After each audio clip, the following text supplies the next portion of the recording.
एक पति पत्नी के बीच रोज झगड़ा हो जाता। पति दिन भर बाहर मेहनत करके घर आता, पत्नी से किसी न किसी बात पर झगड़ा हो ही जाता। रोज रोज के झगड़े से पति तंग आ गया।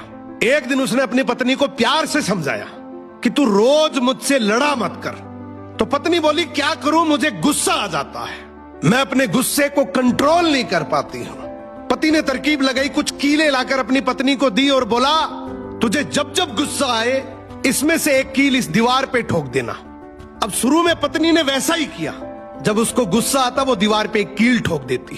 फिर उसे एहसास हुआ कि कील ठोकना आसान काम नहीं है, तो वो कोशिश करने लगी अपने गुस्से को काबू करने की। धीरे धीरे कोशिश करते करते उसने अपने गुस्से पर काबू करना सीख लिया। अब रोज का झगड़ा होना भी बंद हो गया। फिर एक दिन पति ने कहा कि अब जब भी लगे कि गुस्सा शांत हो गया है तो दीवार में से एक एक करके कील निकाल देना। पत्नी ने फिर वैसा ही किया।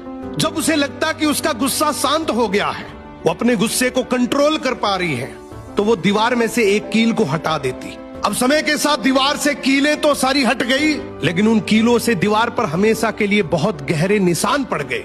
अब उस पति ने अपनी पत्नी को जो समझाया वो हमारी जिंदगी में बहुत काम आएगा। पति ने कहा कि बिल्कुल ऐसे ही गुस्से में जब हम किसी के दिल को चोट पहुंचाते हैं, अपने शब्दों से, अपने लहजे से, अपनी प्रतिक्रिया से, चीखते हैं, चिल्लाते हैं, अपशब्द बोलते हैं, कड़वे शब्द बोलते हैं, तो उनके दिल पर भी इतने गहरे निशान पड़ जाते हैं। उसके बाद हम कितनी भी बार माफी मांग ले, वो निशान नहीं मिटते। गुस्सा आना नैसर्गिक है, नेचुरल है, ये पार्ट ऑफ लाइफ है।